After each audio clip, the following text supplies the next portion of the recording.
तो देखिए, magnetic dipole moment जो है, ये पढ़ा है आपने क्या होता है? हाँ, ये वैसे ही होता है जैसे हमने इलेक्ट्रोस्टैटिक्स में इलेक्ट्रिक डायपोल पढ़ा था। हाँ देखो, जैसे मान लो एक क्या बोलते हैं, देखो क्या होता है ना कि any current carrying loop behaves like a magnet. कोई भी करंट कैरिंग लूप जो होता है, जैसे हमने अभी पहले एक चीज पढ़ा था, देखो कि एक करंट कैरिंग वायर है, अगर सर्कुलर करंट कैरिंग वायर, ये पढ़ा था हमने कि सर्कुलर करंट कैरिंग वायर की वजह से मैग्नेटिक फील्ड लाइंस ऐसे होते हैं। सॉरी।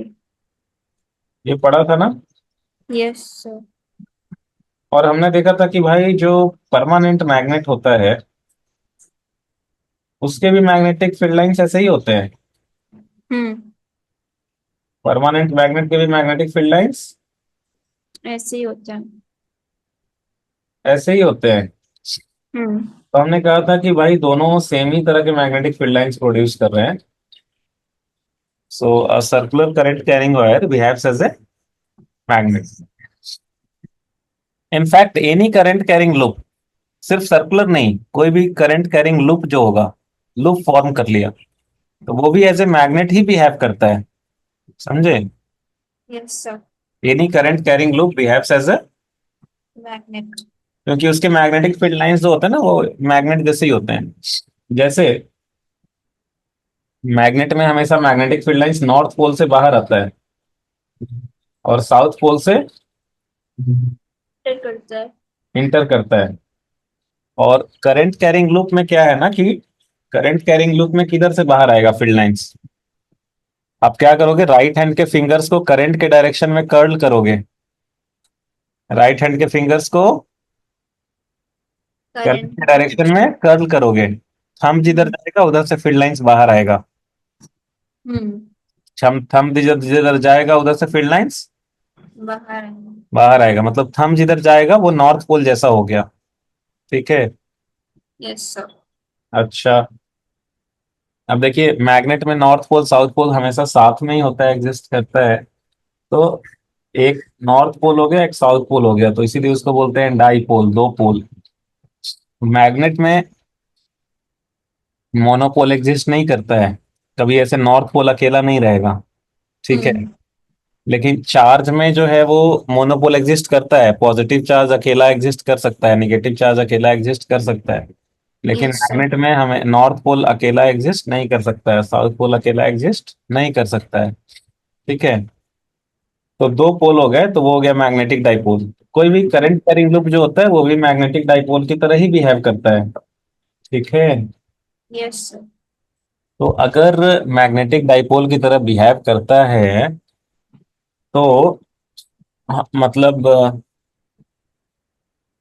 उसमें हमें पैरामीटर्स देखना पड़ेगा ना कि भाई वो करंट कैरिंग वायर के क्या क्या चीजें हैं जो कि वो मैग्नेटिक बिहेवियर को सिग्निफाई करेंगे या उसको बताने में हेल्प करेंगे। मतलब करंट वाले में कौन सा चीज बढ़ाएंगे तो वो स्ट्रॉन्गर मैग्नेट की तरह बिहेव करेगा, कौन कौन से वैसे क्वांटिटीज हैं, तो उसके लिए तो हमें कुछ टर्म डिफाइन करना पड़ेगा ना कि हाँ, जो उसके मैग्नेटिक बिहेवियर को सिग्निफाई करे, राइट। Yes sir. तो इसलिए हम लोग एक टर्म डिफाइन करते हैं, मैग्नेटिक डाइपोल मोमेंट, हम लोग शॉर्ट में एमडीएम भी लिखते हैं। कहीं उसको कैपिटल एम वेक्टर से भी डिनोट करता है, कहीं म्यू वेक्टर से भी डिनोट करता है। ठीक है। हम्म। एनसीईआरटी में देख लेना किस चीज से डिनोट किया है, वही वाला चीज फॉलो करना। ठीक है। ओके। किस चीज से किया है एनसीईआरटी में? सर एनसीईआरटी में तो पता नहीं, आकाश में हमें कैपिटल एम से कराया। फिर भी आप एक बार एनसीईआरटी चेक कर लीजिएगा। ठीक है। ओके। हम्म। तो मैग्नेटिक डाइपोल मोमेंट जो होगा, करंट कैरिंग, अच्छा, तो ये जो मैग्नेटिक डाइपोल मोमेंट होता है, ये हम लोग for a current carrying loop, ये हम लोग डिफाइन करते हैं N I A vector, where I is the current flowing in the loop. ठीक है। और ये देखो, जैसे ये एक सर्कुलर करंट कैरिंग कॉइल है, सर्कुलर करंट कैरिंग कॉइल है, टाइटली उंडेड है। टाइटली हम्म। उंडेड क्यों बोल रहे हैं? सच दैट कि टाइटली उंडेड रहेगा तो सबका, हर एक लूप का एरिया सेम ही है, इसलिए बोल रहे हैं टाइटली उंडेड। ठीक है। Yes sir. हाँ, ये जो मैग्नेटिक मोमेंट का फॉर्मूला है ना, ये vector that is also valid for, अगर टाइटली लूजली रहेगा तो भी वैलिड है, पर लूजली रहेगा तो सबका एरिया अलग अलग हो जाएगा, तो वो निकालना मुश्किल हो जाएगा ना, फिर तो सब हर एक लूप का अलग अलग निकालना पड़ेगा, राइट। जी। तो हम लोग क्या कर रहे हैं कि यहाँ पे टाइटली उंडेड कॉइल लिए हैं जिसमें टोटल नंबर ऑफ टर्न्स है कैपिटल एन। अभी एक लूप की वजह से मैग्नेटिक मोमेंट होगा आई इंटू ए वेक्टर। तो अगर एन नंबर ऑफ लूप्स हैं तो कितना हो जाएगा मैग्नेटिक मोमेंट, सबका एरिया सेम ही है तो कितना हो जाएगा N I A vector. Vector. ठीक है। हम्म। अच्छा, so N is the total number of terms. Area जो है वो एरिया तो और ये वेक्टर क्वांटिटी है, और वेक्टर क्वांटिटी है, और इसका जो डायरेक्शन हम लोग लेते हैं वो लेते हैं perpendicular to the area, perpendicular to the plane of coil. मतलब परपेंडिकुलर टू एरिया नहीं बोलना चाहिए, मैग्नेटिक मोमेंट का डायरेक्शन होगा अलोंग एरिया वेक्टर, और एरिया वेक्टर का डायरेक्शन ही किधर लिया जाता है, perpendicular to the surface. Area vector का डायरेक्शन हमेशा किधर लिया जाता है। Perpendicular sir. तो जैसे यहाँ पे कॉइल का जो प्लेन है ना, एरिया वेक्टर क्या हो जाएगा उसके परपेंडिकुलर। ठीक है। तो इसके परपेंडिकुलर दो डायरेक्शन हो सकता है, मान लो अगर ये इस प्लेन में रखा है, मोबाइल स्क्रीन वाले प्लेन में रखा है, तो इसके परपेंडिकुलर दो डायरेक्शन होगा, या तो इनवर्ड्स या फिर आउटवर्ड्स, क्रॉस या फिर डॉट, है ना। तो यस सर। क्रॉस या फिर डॉट, तो कौन सा भाई लेंगे, मतलब कौन सा लेंगे, क्रॉस लेंगे या डॉट लेंगे, वो कैसे राइट हैंड थंब रूल से पता चलेगा, कैसे पता चलेगा। Right hand thumb rule. तो राइट हैंड के फिंगर्स को आप कर्ल करो करंट के डायरेक्शन में, तो ये करंट यहाँ पे जैसे क्लॉकवाइज, तो राइट हैंड के फिंगर्स को अगर क्लॉकवाइज कर्ल करेंगे तो थंब किधर जाएगा, क्रॉस या डॉट। क्रॉस। हाँ, C for clockwise, C for cross. Clockwise जब भी कर्ल करेंगे राइट हैंड के फिंगर्स को तो वो क्रॉस में ही जाएगा, तो यहाँ पे मैग्नेटिक मोमेंट हो जाएगा किधर, क्रॉस, है ना। Yes sir. तो मैग्नेटिक मोमेंट हो जाएगा N I A vector cross. Direction of area लेते हैं हम लोग perpendicular to the plane of loop and given by right hand thumb rule. तो एरिया वेक्टर का जो डायरेक्शन आएगा वही मैग्नेटिक मोमेंट होगा। अब जैसे देखिए ये क्या है, ये जैसे कल लैपटॉप का बताया था ना कि ये कीबोर्ड वाला पोर्शन है, ये स्क्रीन है, तो मान लो हम्म। करंट, मान लो लैपटॉप के चारों तरफ ही ऐसे ऐसे वायर लगा दिया है, चारों तरफ ऐसे वायर लगा दिया, वायर, तो ये कॉइल है, करंट ऐसे फ्लो कर रहे हैं, हर एक साइड लेंथ जो है वो एल है, हर एक साइड लेंथ है एल, करंट है आई, तो इसका मैग्नेटिक मोमेंट बताना है।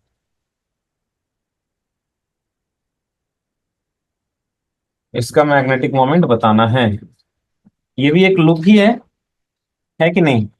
Yes sir. तो एक लूप ही है ये। तो आप बोलोगे सर ये लूप तो है लेकिन इसमें तो दो अलग अलग प्लेन हो गया ना, दोनों तो दो अलग अलग प्लेन में है, एक हॉरिजॉन्टल प्लेन में है तीन वायर, तीन वायर हम्म। वर्टिकल प्लेन में है, तो इसमें तो मतलब अलग अलग एरिया वेक्टर हो जाएगा, है ना। हाँ। कैसे निकालेंगे फिर वो तो,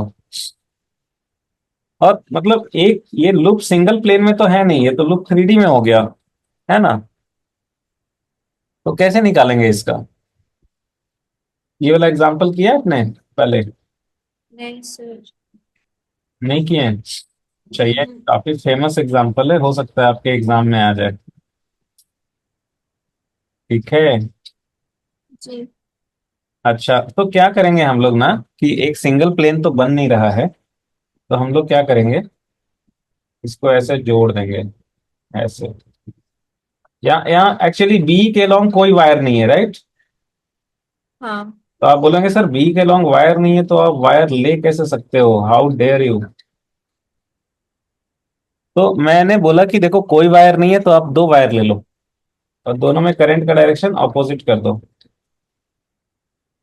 ऐसा तो कर सकते हैं ना, ऐसा तो डेयर कर सकते हैं, राइट। Yes sir. कोई वायर नहीं है तो हम लोग क्या कर सकते हैं, दो वायर सेम लेंथ का carrying equal and opposite current, दोनों ऐसे बोल सकते हैं, करंट कैंसिल हो गया दोनों का, ओवरऑल कोई इफेक्ट नहीं, ऐसा बोल सकते हैं हम लोग। बोलिए, है ना। Yes sir. तो अब देखो अभी क्या ऊपर में एक लूप बन गया क्या ऐसे, ये एक लूप बन गया क्या, स्क्वायर लूप, ये एक स्क्वायर लूप बन गया क्या। हाँ, बन गया। हाँ, और नीचे में भी एक लूप बन गया। Yes sir. दो अलग अलग लूप्स बन गए। हम्म। दोनों का अलग अलग तो लिख सकते हैं ना हम लोग मैग्नेटिक मोमेंट। Yes sir. मान लो ये वाला जो है ना, ये है एक्स एक्सिस, ये वाई एक्सिस, और ये मान लो है जेड एक्सिस। ये क्या है? Z axis. तो या फिर आप उल्टा भी मान सकते हो, कैसे भी मान सकते हो।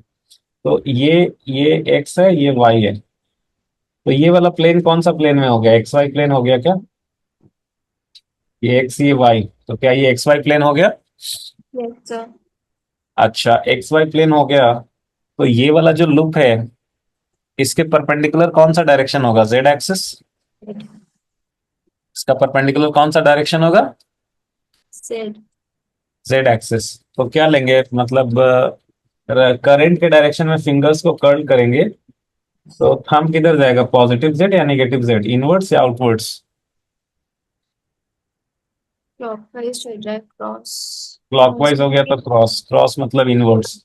अभी जेड जो है वो आउटवर्ड्स है, तो इनवर्ड्स क्या हो गया? Negative Z, right. Minus. Hmm. हाँ, तो ये जो मैग्नेटिक मोमेंट है ना, for loop C D E B, ये हो जाएगा N I A vector.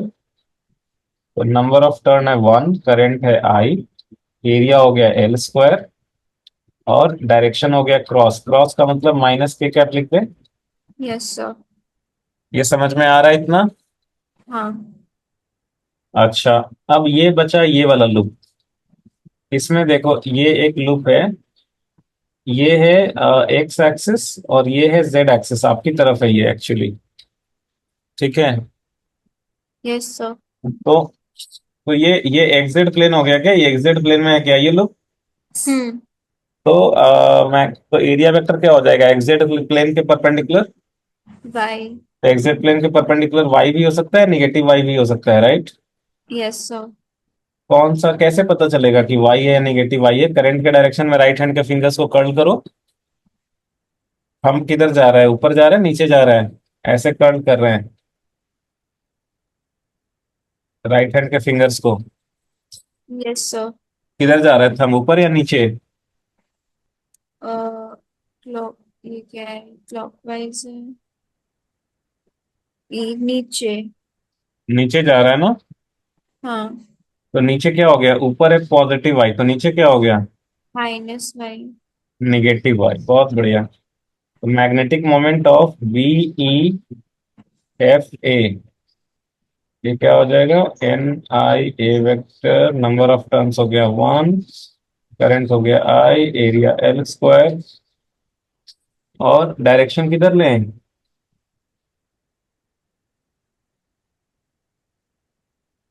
Direction किधर लें? Minus J. हाँ, माइनस जे। माइनस जे, है ना। बहुत बढ़िया। तो दोनों का अलग अलग मैग्नेटिक मोमेंट निकल गया। तो नेट यस। मैग्नेटिक मोमेंट क्या हो गया? दोनों को ऐड कर देंगे, है ना चुनमुन। Yes sir. दोनों को ऐड कर देंगे तो ये हो जाएगा आई एल स्क्वायर माइनस के कैप प्लस आई एल स्क्वायर माइनस जे कैप। तो ये आई एल स्क्वायर हो गया कॉमन, तो ये हो गया माइनस जे कैप माइनस के कैप। हाँ, इसका मैग्नीट्यूड क्या हो जाएगा? आप देखो, दो दो मैग्नेटिक मोमेंट है, एक है निगेटिव वाई के लॉन्ग, ठीक है, और एक किधर है? निगेटिव जेड के लॉन्ग। हम्म। दोनों के बीच में कितना एंगल बना? 90 90। डिग्री। तो रिजल्टेंट कितना होगा?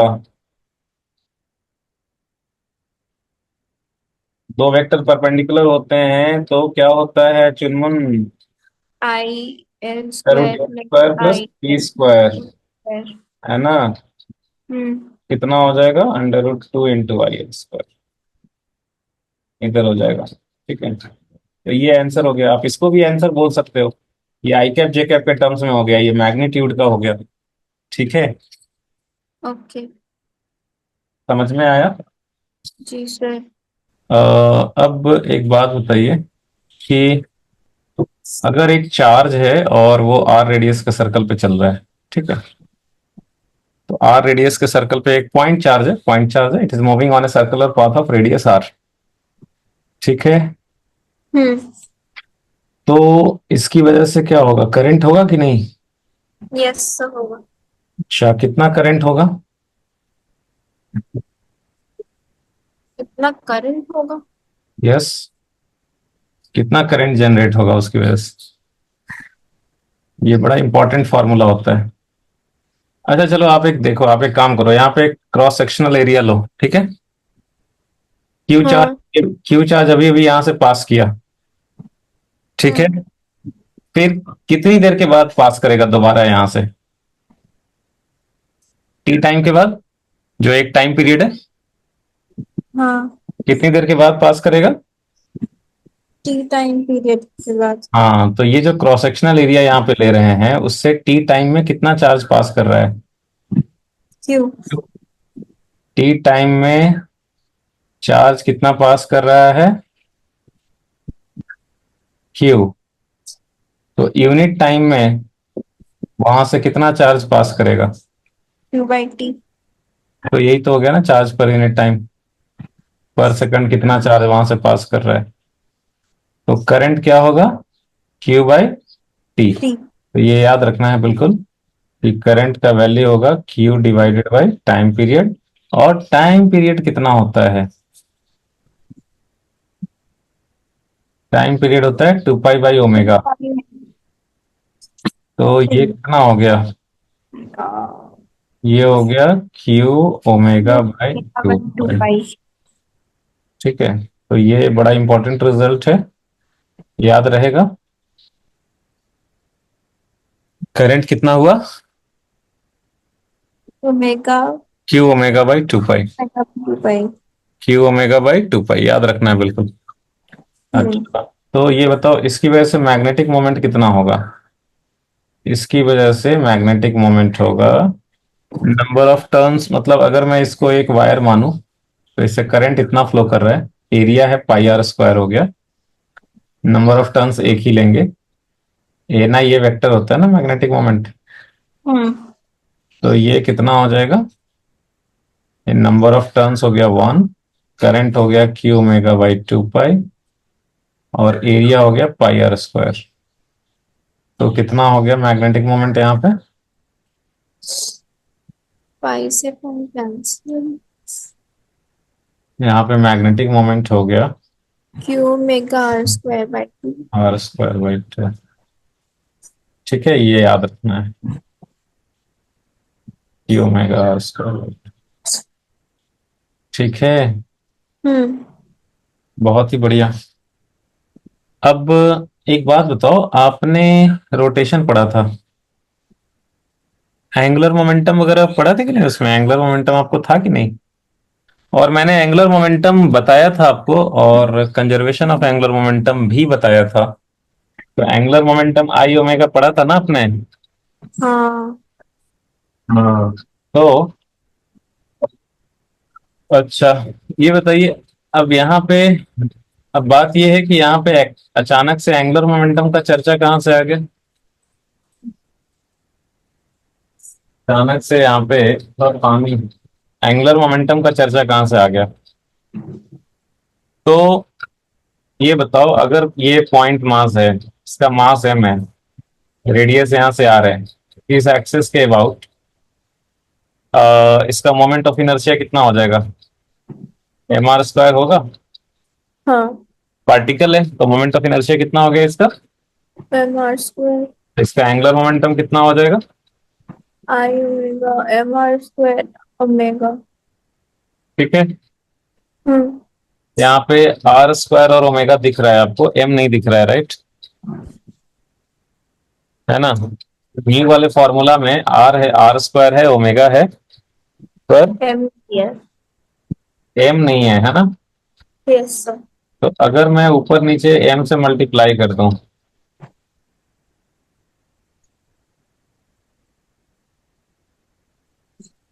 कर सकते हैं ना ऐसा? Yes sir. आ, हाँ, तो ये क्या हो गया, ये जो एम ओमेगा आर स्क्वायर है, ये तो एल है। ये तो क्या है, एल है। हाँ ठीक है, एम ओमेगा आर स्क्वायर क्या है, एल है। एल।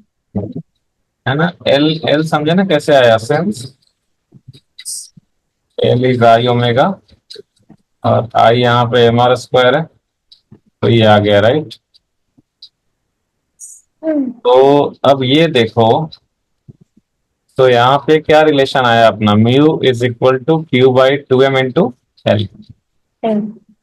ठीक है, और इनफैक्ट दोनों का डायरेक्शन भी सेम होता है, और तो इसलिए हम वेक्टर साइन के साथ भी लिख सकते हैं।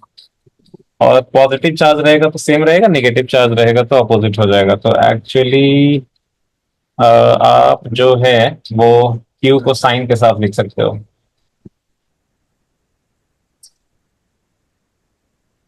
एक क्यू विद साइन।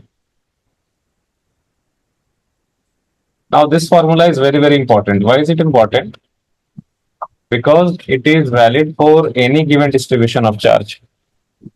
ये हमने पॉइंट चार्ज के लिए तो लिखा, पर दिस इज वैलिड फॉर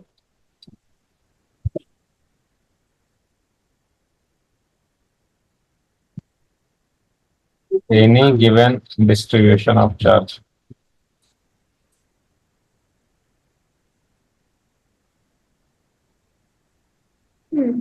ये इसको आप ऐसे लिख सकते हो, लाइक म्यू बाई, याद रखने के लिए ऐसे इजी होगा, mu by L is Q by two M. तो अब ये जो है बड़ा इंपॉर्टेंट है, बिकॉज ये ऑलवेज वैलिड है, mu by L is equal to Q by two M. और ये बहुत यूजफुल भी है। यूजफुल है क्योंकि हमें एल तो पता होता है हर केस में, मतलब एल निकालना तो आसान है, आई ओमेगा मोमेंट ऑफ इनर्शिया हमें पता होता है जनरली, राइट। तो हम बहुत आसानी से म्यू निकाल पाएंगे। ठीक है, समझे चुनमुन। जी सर। तो जैसे इसका यूज करके हम लोग देखते हैं आगे क्या क्या निकाल सकते हैं। हाँ, एक सेकंड।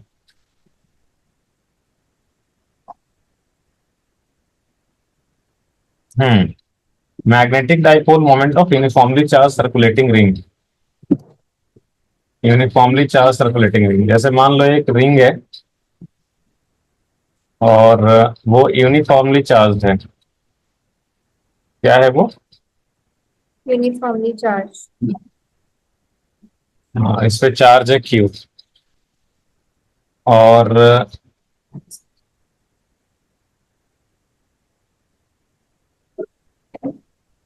तो ये, अच्छा ये एक्सिस है,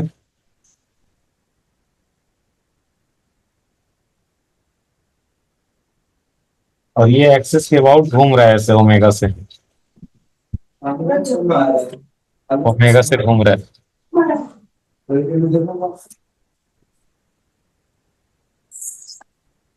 charge is uniformly distributed on the ring. ठीक है, तो ये बताइए इसकी वजह से करंट कितना होगा। Q by T. Q by T ही होगा, हम्म। और टी होता है टू पाई बाई ओमेगा। करने का। ये हो गया Q omega by two two pi. Pi. तो current is Q omega by two pi.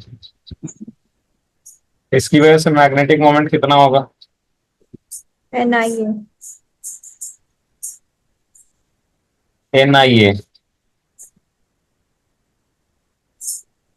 N I A तो वो न्यूज में कुछ अलग आते रहता है, N I A N I ए।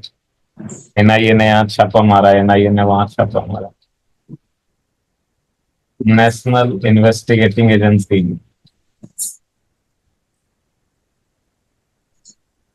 पर ये वो नहीं है। तो बताया ही नहीं है। हाँ, सब तो हमें बताया ही नहीं है आकाश में कुछ भी। कोई बात नहीं, जान लो आप। उसके। हाँ, ये इम्पोर्टेंट है, यहाँ से आपका यूनिट भी आता है, एक बताऊंगा आगे। ठीक है, तो मैग्नेटिक मोमेंट जो है कितना हो गया, ये सेम ही आ गया राइट। सर क्या सर आपकी आवाज नहीं आई। मैं बोल रहा हूँ मैग्नेटिक मोमेंट सेम ही आ गया। हाँ, इसको भी क्या लिख सकते हैं हम लोग? Q/2L into N। और यहाँ पे मोमेंट ऑफ इनर्शिया कितना होगा? तो रिंग का कितना होता है? mr²। तो एंगुलर मोमेंटम कितना हुआ? mr²ω। तो इसको क्या लिख सकते हैं हम लोग? Q/2L into N। तो यहाँ पे भी ये रिलेशन वैलिड हो गया। ठीक है। हम्म। ओके। नेक्स्ट है, अगर ये यूनिफॉर्मली चार्ज डिस्क है। 5 मिनट में बाहर। क्या है ये? Charge disk, uniformly charge disc.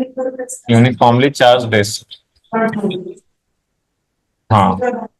तो इसमें अगर आप मैग्नेटिक मोमेंट निकालने जाओगे ऐसे तो वो डिफिकल्ट होता है। लाइक आपको रिंग का पता है मैग्नेटिक मोमेंट, इसको कलेक्शन ऑफ रिंग्स लेकर के निकालेंगे, इंटीग्रेशन वगैरह करने पड़ेगा, मुश्किल होगा। पर अगर हम ये वाला फॉर्मूला यूज करें, हमें पता है कि हर केस में ये वाला फॉर्मूला वैलिड होता है, तो हम लोग बहुत आसानी से मैग्नेटिक मोमेंट लिख पाएंगे। देखो कैसे।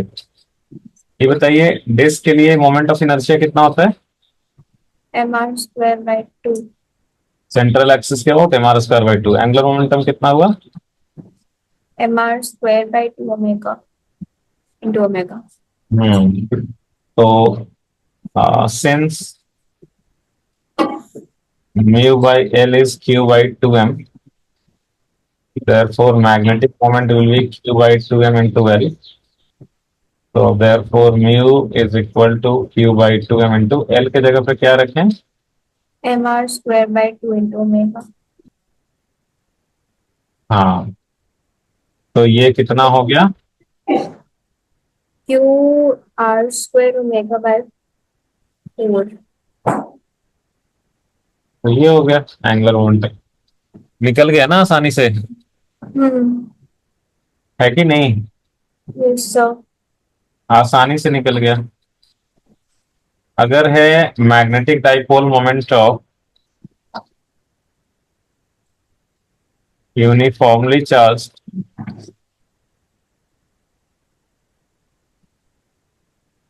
spherical shell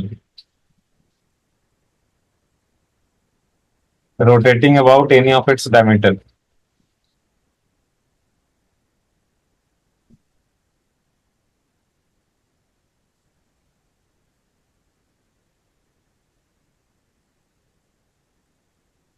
ठीक है। तो एक यूनिफॉर्मली चार्ज स्फेरिकल शेल है,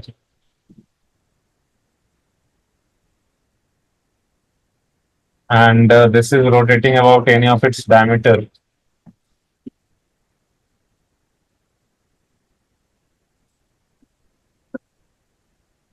चार्ज इसके सरफेस पे यूनिफॉर्मली डिस्ट्रीब्यूटेड है।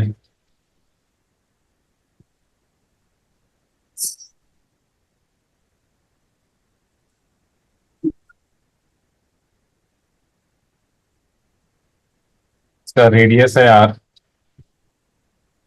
अपने डायमीटर के अबाउट रोटेट कर रहा है। तो रोटेट कर रहा है तो ऐसे लाइक बहुत सारे चार्जेस, मतलब यहाँ पे अगर हम बात करें तो ये एक रिंग है। This can be considered as a collection of rings, right? Yes sir. और हर एक रिंग पे चार्ज है, हर एक रिंग घूम रहा है, तो हर एक रिंग की वजह से मैग्नेटिक मोमेंट होगा। ठीक है, सबका रिजल्टेंट लेंगे तो हमें नेट मैग्नेटिक मोमेंट निकलेगा। बहुत मुश्किल होगा, इंटीग्रेशन बहुत मुश्किल होगा। ठीक है। पर अगर हम ऊपर वाला फॉर्मूला का यूज करें तो बहुत आसानी से निकाल सकते हैं। ये बताइए, यहाँ पे मोमेंट ऑफ इनर्शिया कितना होगा? 2/3 mr²। तो एंगुलर मोमेंटम कितना हुआ? 2/3 mr² into ओमेगा। और म्यू बाई एल होता है Q by 2m। Therefore mu का वैल्यू कितना हो गया? Q/2m into L। Q/2m into 2/3 mr² omega. तो ये कितना हो जाएगा? टू से टू भी कटेगा ना, Q R square omega by three.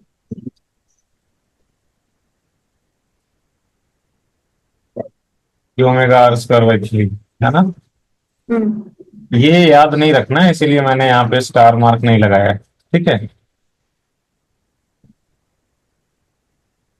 सिर्फ वो याद रखेंगे आप कि mu by L is Q by two M, तो आपका काम हो जाएगा, है ना। Yes sir. हाँ, कितना अच्छा चीज है ये। Magnetic dipole moment of a uniformly charged spherical volume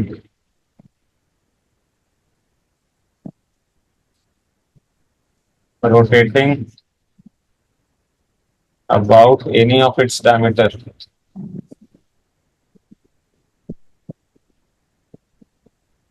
ठीक है। हम्म। यूनिफॉर्मली चार्ज स्फेरिकल वॉल्यूम है, हम्म। चार्ज पूरे में भरा है यूनिफॉर्मली, रोटेट कर रहा है अपने डायमीटर के अबाउट।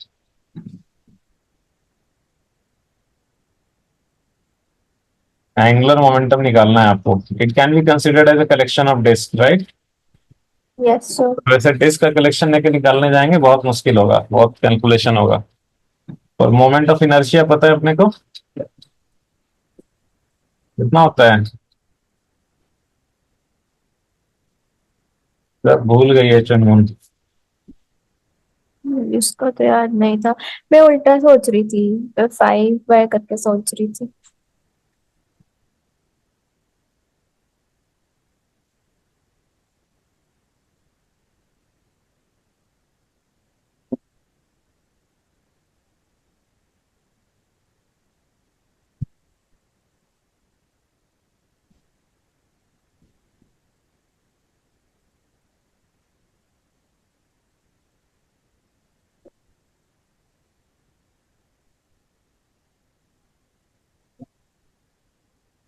सॉरी, तो कितना हो गया म्यू का वैल्यू।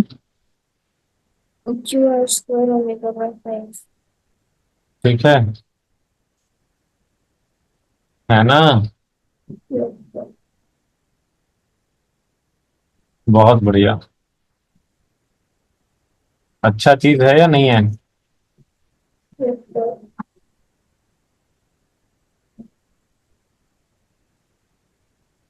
मान लीजिए ये एक यूनिफॉर्म रॉड है, चार्ज यूनिफॉर्मली डिस्ट्रीब्यूटेड है इस पे, मास एम है, लेंथ एल है।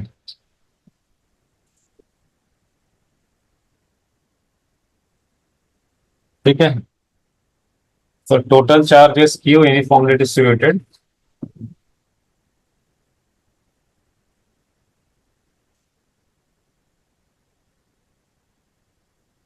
तो यहाँ पे एंगुलर मोमेंटम निकालना है। ये बताइए मोमेंट ऑफ इनर्शिया याद है इसका।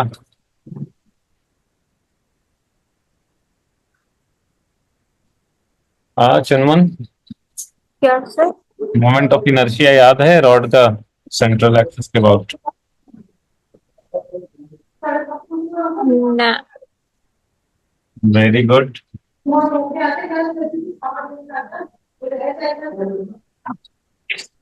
सर मेरे को ये डिस्क और रिंग याद रहते हैं, वो मैंने आपको बता दिए थे। बहुत बढ़िया। रॉड का मेडिकल में जाने के बाद याद कीजिएगा। हाँ, सही बात है। याद रखना पड़ेगा ना। हाँ। हाँ, अभी नहीं याद रखेंगे तो कब याद रखेंगे बताइए, मेडिकल कॉलेज में जाके फिर वो आयुर्वेदिक वाला मेडिकल कॉलेज मिलेगा। ठीक है, तो सोच लीजिए कौन सा डॉक्टर बनना है, अच्छा वाला बनना है या डेंटल बनना है या आयुर्वेदिक बनना है। हाँ चुनमुन। मिल गया। क्या मिल गया? क्या? क्या मिल गया? कुछ नहीं। ठीक है। हम्म। कितना बढ़िया शॉर्टकट फॉर्मूला है, बस मोमेंट ऑफ इनर्शिया याद है तो बन जाएगा फिर तो, है ना? Yes sir. Okay okay okay. So इस तरीके से मैग्नेटिक डाइपोल मोमेंट हम लोग निकाल लेते हैं। ठीक है, एक और एग्जांपल देता हूँ आप। इधर लिख लिया है कि नहीं आपने? नहीं, ये नहीं लिखा अभी। लिख लीजिए। इलेक्ट्रिक डाइपोल आपने पढ़ा था, और मैग्नेटिक डाइपोल में बहुत सारा सिमिलरिटी है। जैसे आप कुछ बताओ, क्या क्या सिमिलरिटी है?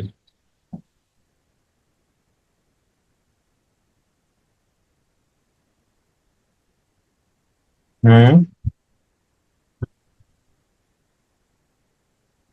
सर, इसके तो इलेक्ट्रिक और मैग्नेटिक डाइपोल। हाँ, इलेक्ट्रोस्टैटिक्स में जो डाइपोल पढ़ा था, हम्म। और यहाँ पे ये मैग्नेटिक डाइपोल है, दोनों में बहुत सारा सिमिलरिटी है। क्या क्या है? आप बोले ना कि पढ़ाई हुआ था, वो बताया गया है, बहुत कुछ सिमिलर होता है, एक जैसा होता है। तभी तो आप बोल रहे थे। क्या क्या सिमिलरिटी होता है दोनों में? उनका फॉर्मूला भी थोड़ा सेम सेम सा ही होता है। वही वही पूछ रहा हूँ, क्या क्या फॉर्मूला था जैसे सेम सेम? इलेक्ट्रिक डाइपोल,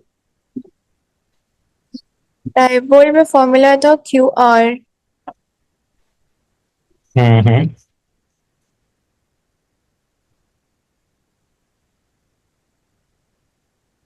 किस चीज का फॉर्मूला सेम होता है, जैसे कुछ कोई फॉर्मूला हाँ। बता जो एक जैसा हो? अ, इनका वो एक्सिस और इक्वेटोरियल वाला डाइपोल। फिर इलेक्ट्रिक डाइपोल बोल रही हूँ, और magnetic. Electric field magnetic field same same सी होती है। अच्छा ठीक है। और और और तो बस यही पता है। देखिए, तो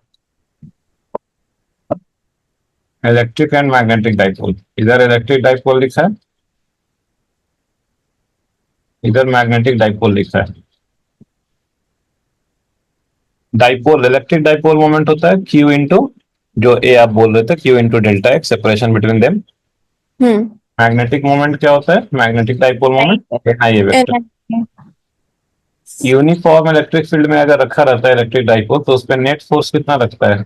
जीरो। जीरो। हम्म। ठीक है, इधर भी फोर्स इस पे लग गया, नेगेटिव चार्ज पे इधर लग गया, कैंसिल होकर जीरो हो गया। अगर मैग्नेटिक डाइपोल है, मैग्नेटिक डाइपोल मतलब एनी करंट कैरिंग लूप, तो आपने कल ही पढ़ा कि if any current carrying loop is placed in uniform magnetic field, loop में तो जीरो होता है। तो उस पर नेट फोर्स कितना होता है? जीरो। जीरो होता है। ये बताओ टॉर्क कितना, यूनिफॉर्म इलेक्ट्रिक फील्ड में अगर डाइपोल रखा है, टॉर्क कितना होता है? P cross. इलेक्ट्रिक क्रॉस हम्म। मैग्नेटिक। टॉर्क होता है पी क्रॉस ई। हम्म। अगर कोई करंट कैरिंग लूप रखा है मैग्नेटिक फील्ड वाले रीजन में, तो उस पर भी टॉर्क लगेगा, टॉर्क का वैल्यू होगा म्यू क्रॉस बी। पी की जगह क्या आ गया? म्यू। और ई की जगह क्या आ गया? बी। बी। टॉर्क हो गया mu cross B. Potential energy minus P dot E. इधर potential energy, minus mu dot B. P की जगह म्यू आ गया, ई की जगह बी आ गया। Work done by external agent in rotating dipole from theta one position to theta two position. वहां पढ़ा था ना हम लोगों ने कि अगर हम डाइपोल को स्लोली रोटेट करें, work done by external agent in rotating dipole slowly from theta one position to theta two position. हम्म। तो work done by external agent कितना होता है? PE cos theta 1 minus cos theta 2. यहाँ पे work done by external agent in rotating magnetic dipole slowly Mu B cos theta 1 minus cos theta 2. From theta one to theta two position mu B cos theta one minus cos theta. वहां पे stable equilibrium position क्या होता था? C. तो यहाँ पे भी stable equilibrium position zero, वहां पे अनस्टेबल इक्विलिब्रियम पाई, यहाँ पे भी पाई। वहां पे नॉन यूनिफॉर्म इलेक्ट्रिक फील्ड में फोर्स लगता था F equal to minus P D by D X पढ़ा था हम लोगों ने।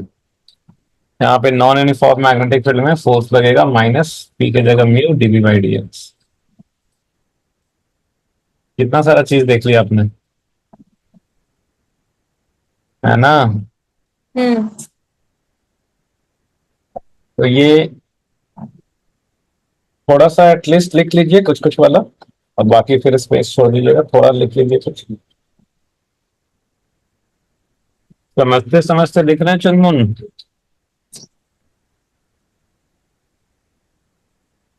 हम्म। क्या सर? समझते समझते लिख रहे हैं? हम्म किसी पॉइंट में कुछ डाउट है? नहीं, ये तो आपने पढ़ा दिया ना ऑलरेडी। हो गया। हम्म बहुत बढ़िया। अच्छा, इसका मतलब क्या है ये टॉर्क? ये क्या टॉर्क क्या होता है मतलब ये फील नहीं आ रहा, मतलब ठीक है फॉर्मूला तो ठीक है, बट ये क्या होता, क्या है, क्या होता है, कैसे होता है? क्या होता है? मतलब क्या है ये? करंट कैरिंग कॉइल है, उस पे टॉर्क लगेगा, मतलब कैसे टॉर्क का डायरेक्शन फाइंड करेंगे? टॉर्क होगा तो घूमेगा कैसा? ये थोड़ा सा क्लियर हो रहा है, आपको पता है? सर टॉर्क से तो कोई भी ऑब्जेक्ट घूमता ही है ना। हम्म।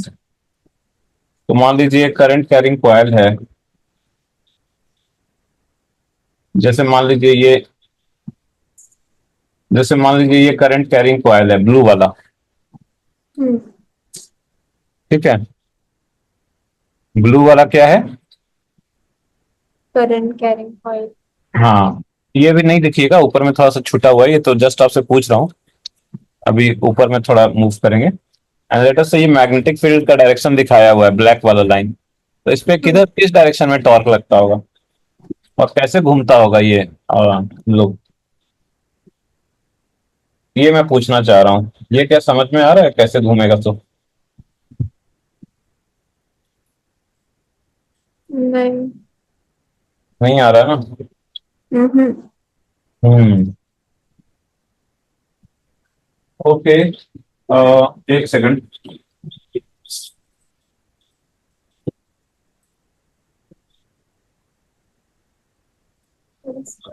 ये समझाने के लिए देखता हूँ मैं थोड़ा पहले बता के, अदरवाइज मुझे लगता है वीडियो ऑन करना पड़ेगा। देखता हूँ पहले मैं। आ,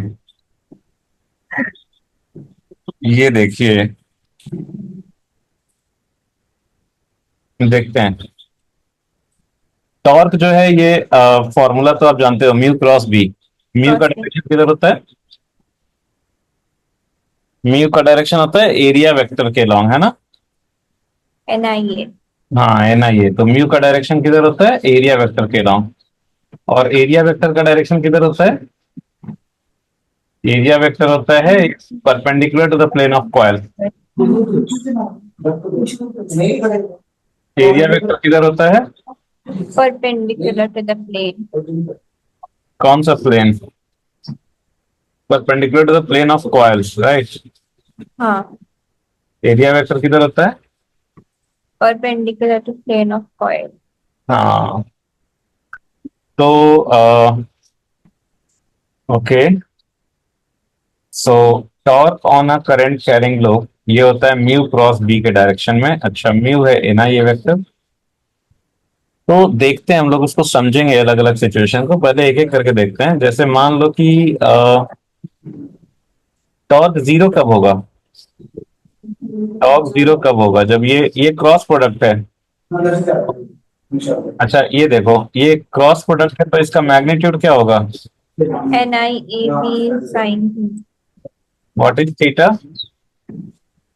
theta angle between mu and area. magnetic हाँ, theta is the angle between mu vector and V vector. Mu vector का डायरेक्शन मतलब एरिया वेक्टर का direction, so theta is the angle between area vector and B vector B vector. बहुत बढ़िया। तो ये torque zero कब होगा? जब साइन थीटा जीरो हो। या 180 हो। तो साइन थीटा जीरो कब होगा? जब थीटा जीरो हो या फिर 180 हो, राइट? हम्म तो थीटा जीरो और 180 का मतलब एरिया और मैग्नेटिक फील्ड का डायरेक्शन, एरिया पैरेलल वेक्टर और मैग्नेटिक फील्ड का डायरेक्शन पैरेलल हो या फिर एंटी पैरेलल हो, राइट? हाँ अच्छा, तो जैसे देखो, ये मान लो एक कॉइल है, तो ये कॉइल है। ये बताइए एरिया वेक्टर का डायरेक्शन किधर होगा? इसके perpendicular. Perpendicular to the plane of coil, right? तो एरिया वेक्टर का डायरेक्शन इधर हुआ। और अच्छा, ऊपर की तरफ या नीचे की तरफ? ऊपर। एरिया वेक्टर, एरिया वेक्टर का डायरेक्शन एरो कैसे फाइंड आउट करते हैं? राइट हैंड थंब रूल से। राइट हैंड के डायरेक्शन में फिंगर्स को कर्ल करो, थंब जिधर जाएगा। तो इसमें करंट फ्लो कर रहा है, सॉरी, करंट के डायरेक्शन में राइट हैंड के फिंगर्स को कर्ल करो तो थंब हम्म जिधर जाएगा। इसमें करंट कैसे फ्लो कर रहा है? Clock anti clockwise. तो राइट हैंड के फिंगर्स को एंटी क्लॉकवाइज कर्ल करेंगे तो थंब किधर जाएगा? ऊपर। ऊपर। गुड। तो एरिया वेक्टर किधर हो गया? ऊपर। और मैग्नेटिक फील्ड भी किधर है? ऊपर। तो कितना एंगल बना दोनों के बीच में? 0। तो साइन थीटा जीरो हो गया, हाँ तो टॉर्क जीरो हो जाएगा, है ना? Yes sir. क्या जीरो हो जाएगा? टॉर्क जीरो हो जाएगा। और ओके। नाउ टॉर्क जीरो होगा तो ये थोड़ा भी रोटेट नहीं करेगा। वाले में देखिए एरिया वेक्टर किधर होगा? नीचे। तो प्लेन ऑफ कॉइल नीचे की तरफ।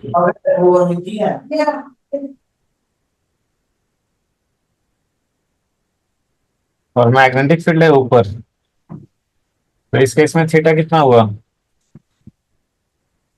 180।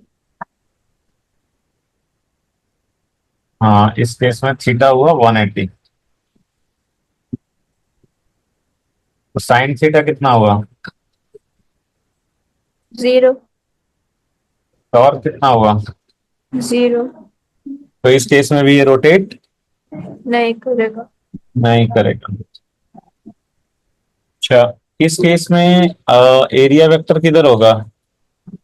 Perpendicular to the plane of coil. Area vector किधर होगा? Perpendicular to plane of coil. तो इस कॉइल के परपेंडिकुलर या तो ये वाला डायरेक्शन है या फिर ये वाला डायरेक्शन है। तो किधर होगा एरिया वेक्टर? कौन से डायरेक्शन में? एरो कौन से डायरेक्शन में होगा?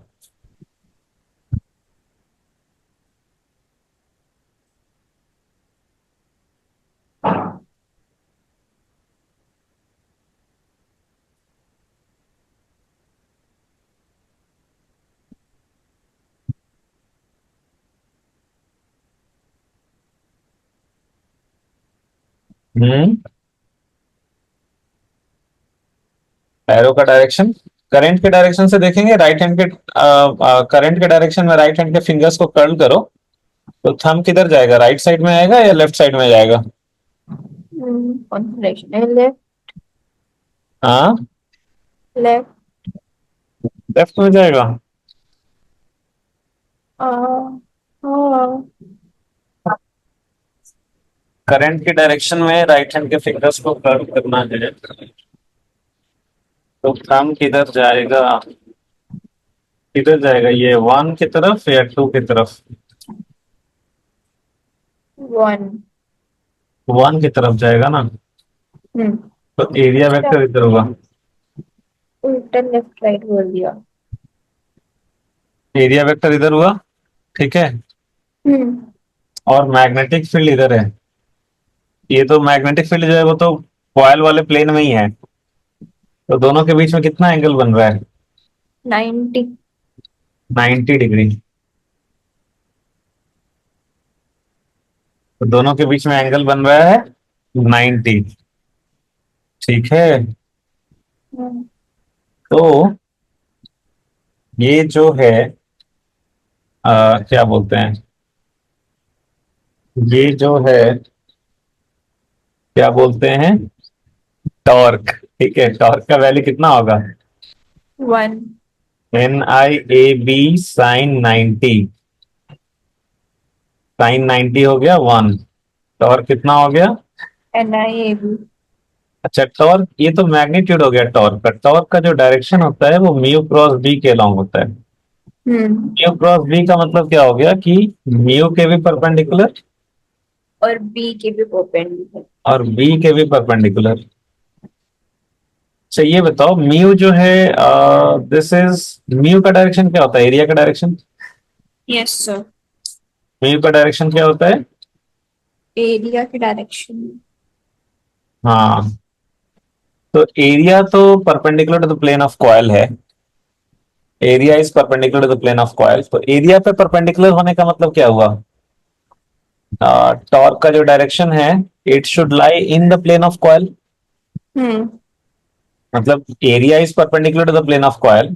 तो एरिया पे परपेंडिकुलर तो तभी होगा जब वो इसी प्लेन, कॉइल वाले प्लेन में ही लाई करे, तभी तो एरिया पे परपेंडिकुलर होगा ना। हम्म। बोलो चुनमुन। Yes sir. एरिया का परपेंडिकुलर होने का मतलब क्या हो गया कि उसको इसी प्लेन में लाई करना पड़ेगा, राइट। हाँ।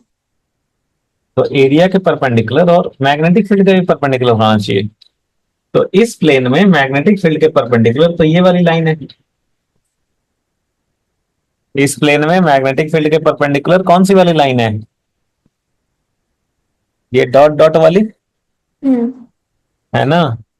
Yes sir. अच्छा ये बताओ, इसमें एरो का डायरेक्शन किधर आएगा? ये डॉट डॉट में इधर 1 के लॉन्ग या 2 के लॉन्ग? 1 नहीं, 2। हाँ, 2। 2 के लॉन्ग ना। हाँ। Very good. तो टॉर्क का डायरेक्शन इधर आ जाएगा। टॉर्क का डायरेक्शन इधर आ जाएगा। तो अच्छा, तो ये टॉर्क का जो डायरेक्शन होगा ना चुनमुन, उसी एक्सिस के लॉन्ग घूमेगा। ठीक है। अच्छा, और अगर ये बॉडी फ्री टू रोटेट है, if this body is free to rotate, कहीं किसी पॉइंट के अबाउट हिंज्ड नहीं है, तो क्या होगा? ये जो टॉर्क, ये जो एक्सिस वाली लाइन है, और ये सेंटर ऑफ मास से पास करेगा इसके लूप के, और सेंटर ऑफ मास से पास करता हुआ ये जो एक्सिस है, इसी के अबाउट ये लूप घूमेगा। इसी के अबाउट लूप घूमेगा। मतलब किस लूप, किस किस एक्सिस के अबाउट? जिस डायरेक्शन में टॉर्क का डायरेक्शन आ रहा है एंड पासिंग थ्रू सेंटर। तो सेंटर से पास करता हुआ जो लाइन है, सेंटर से पास करता हुआ लाइन, ठीक है। हम्म। सेंटर सेंटर से पास करता हुआ लाइन, और डायरेक्शन होनी चाहिए टॉर्क का जो हमने डायरेक्शन निकाला उस डायरेक्शन में। तो उस एक्सिस के अबाउट घूमेगा। अभी सोचो, ये कॉइल अगर इस एक्सिस के अबाउट घूमेगा तो कैसे घूमता होगा? इस एक्सिस के अबाउट अगर इसको घूमना है तो कैसे घूमता होगा कॉइल? ये नीचे वाला पोर्शन ऐसे ऊपर आता होगा, ऊपर वाला पोर्शन नीचे जाता होगा, ऐसे घूमता होगा, हाँ। है ना। Yes sir. तो ये due to this magnetic torque ये लूप घूमने लगेगा इस एक्सिस के अबाउट। आई बात समझ में? हम्म। ठीक है। जी सर। आप क्या करना, आप समझने के लिए क्या करना कि आप पतली सी कोई नोटबुक या पैकेज जो होगा कुछ ऐसा पतला सा कॉपी लेना ऐसे, ठीक है। सोचना कि कॉपी जो है वो हॉलो है और उसके सिर्फ बाउंड्री पे ऐसे वायर है लगा हुआ, जिससे करंट फ्लो हो रहा है। ठीक है। क्या सोचिएगा आप, कॉपी जो है वो क्या है? हॉलो है। और वो एक्चुअली रेक्टेंगुलर वायर फ्रेम है, सिर्फ साइड साइड में वायर्स हैं। हम्म। ठीक है। Yes sir. और मैग्नेटिक फील्ड इधर है दिया हुआ, तो एक्सिस ये आया। तो ये जो दो पॉइंट्स है ना एक्सिस के, मैं नाम दे देता हूं, मान लो ये पॉइंट है डी, ये पॉइंट है एन। तो आप उंगलियों से डी पॉइंट को पकड़ लेना और एन पॉइंट को पकड़ लेना। क्या करना, उंगलियों से डी को फिक्स कर लीजिएगा, एन को फिक्स कर लीजिएगा, उसके बाद इसको घुमाइएगा इस एक्सिस के अबाउट। कैसे घूमेगा ये कॉपी, अगर आपने उंगलियों से डी पॉइंट को पकड़ लिया और एन पॉइंट को पकड़ लिया, फिक्स कर दिया उसको, उन दोनों को नहीं घूमने दिया, और उसी के अबाउट इस एक्सिस से ऐसे घुमाए इस कॉपी को इस एक्सिस के अबाउट, तो कॉपी कैसे घूमता होगा, ऐसे घूमता होगा क्या, हम्म। है ना। Yes sir. तो वैसे ये लूप घूमेगा। आई बात समझ में। हाँ जी सर। फिर समझ गई या फिर वीडियो ऑन करके दिखाएं, करके दिखाएं। हम्म। समझ गए। अच्छा, चलिए बहुत बढ़िया। तो टॉर्क का देख लिया हम लोगों ने, ठीक है। तो टॉर्क में आप ये लिख लो कि the loop will rotate, note में लिख लो आप कि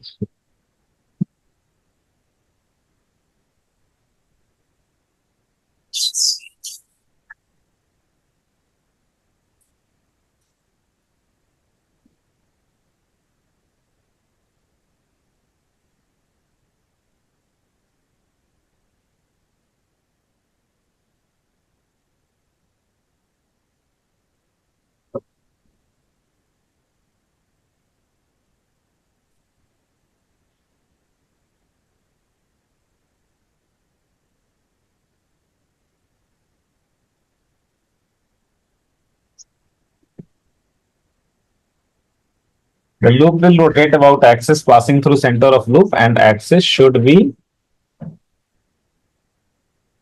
along the direction of torque। ठीक है। Yes sir.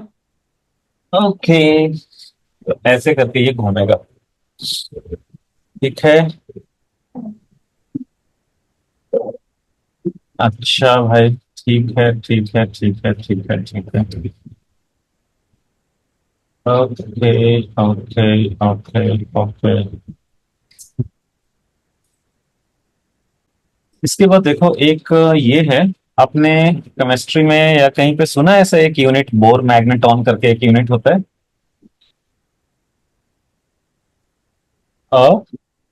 मॉडर्न फिजिक्स में पढ़ेगा या फिर केमिस्ट्री में भी रहता है कहीं कहीं पे। इलेक्ट्रॉन्स वगैरह जो एटम्स में घूमते हैं ना, वहां पे उनकी वजह से एक मैग्नेटिक डाइपोल मोमेंट होता है, और बोर मैग्नेटॉन करके यूनिट होता है, वो सुना है क्या आपने। नहीं सर। अच्छा, कोई बात नहीं, वो आप बाद में सुन लेंगे, ठीक है। अच्छा, तो अच्छा केमिस्ट्री में आप ये सब चीजें पढ़ते हो क्या कि ये मैग्नेटिक मोमेंट इसका ज्यादा इसका कम, ऐसा कुछ होता है क्या केमिस्ट्री में, एटम्स मॉलिक्यूल्स में।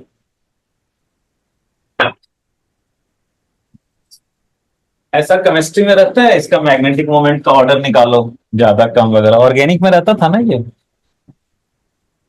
वो पार्ट अभी नहीं हुआ है क्या। नहीं सर। अच्छा, केमिस्ट्री में तो खूब रहता है ऑर्गेनिक में, मैग्नेटिक मोमेंट निकालो, इंक्रीजिंग ऑर्डर में डिक्रीजिंग ऑर्डर में, किसका क्या होगा, किसका ज्यादा है किसका कम है, ऐसे करके खूब रहता है केमिस्ट्री में। बाद में आएगा शायद, अभी नहीं होगा तो। ठीक है। हम्म। वो केमिस्ट्री वाला मैग्नेटिक मोमेंट और यहाँ वाला मैग्नेटिक मोमेंट सेम है या अलग है।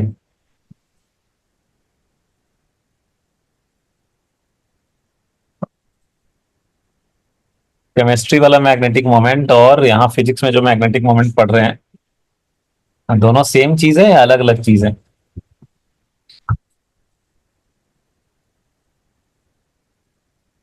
हम्म।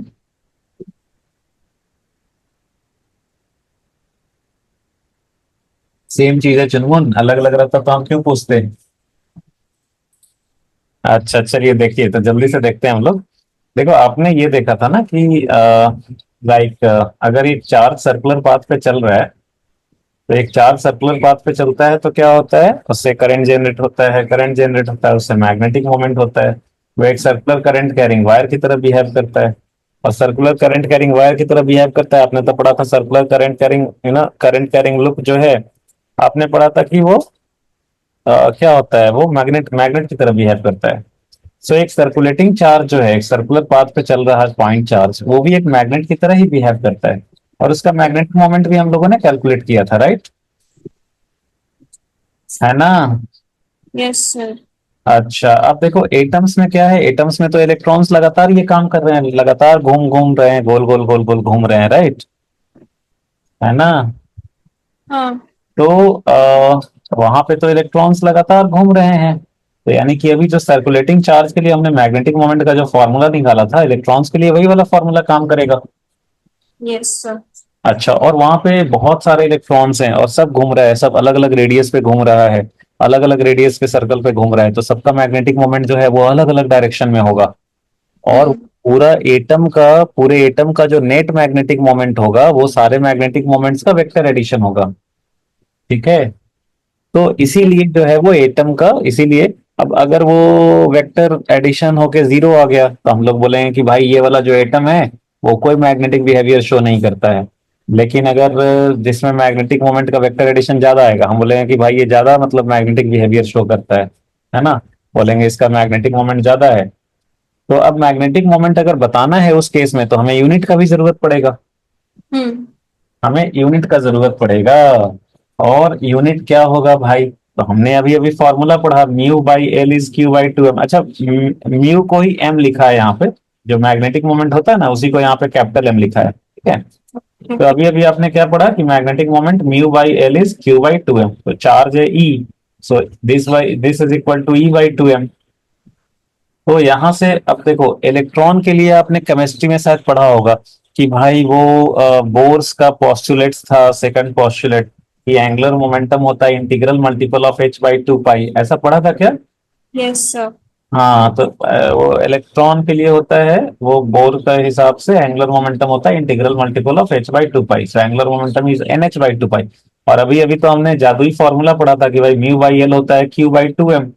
तो अगर हमें बोर में एल का फॉर्मूला बता दिया तो हम एल का फॉर्मूला अगर यहाँ पे वैल्यू रखेंगे तो हमें मैग्नेटिक मोमेंट भी मिल जाएगा, है ना। हम्म। तो यहाँ पे ये वाला mu by L is Q by two M, उस फॉर्मूला में एल का वैल्यू बैठा दिया तो हमें मैग्नेटिक मोमेंट मिल गया। और ये मैग्नेटिक मोमेंट ऐसा आता है कुछ, ये मैग्नेटिक मोमेंट का ये फॉर्मूला आता है, आप देख लीजिएगा, लिख लीजिएगा। इसमें अगर हम देखो, इसमें एन का टर्म आ रहा है, एन क्या है, नंबर ऑफ ऑर्बिट्स, कौन सा ऑर्बिट है, राइट, एन क्या है, नंबर ऑफ ऑर्बिट्स। तो एन इक्वल टू वन के लिए जो मैग्नेटिक मोमेंट का वैल्यू आएगा ना, हम लोग उसी को बोलते हैं one bore magneton. One bore magneton किसको बोलते हैं, जब हम इस फॉर्मूला में एन का वैल्यू वन रख देते हैं तो उस केस में जो मैग्नेटिक मोमेंट निकल के आता है हम लोग इसको बोलते हैं वन बोर मैग्नेटॉन। ये एक यूनिट हो गया, ठीक है, H E Y four pi M. और हम लोग मैग्नेटिक मोमेंट जो है वो एटम्स का इसी यूनिट के टर्म्स में निकालते हैं कि भाई वन बोर मैग्नेटॉन या टू बोर मैग्नेटॉन या कितना बोर मैग्नेटॉन। आई बात समझ में। Yes sir. तो यही है bore magneton. So bore magneton किस चीज का यूनिट हुआ, मैग्नेटिक मोमेंट का, है ना, एटम्स वगैरह के लिए, राइट। हम्म। और बोर मैग्नेटॉन का वैल्यू निकालने के लिए एन का वैल्यू, नंबर ऑफ ऑर्बिट जो है, एन का वैल्यू क्या रखेंगे, वन, ठीक है। तो ये जी। आप देख लीजिएगा।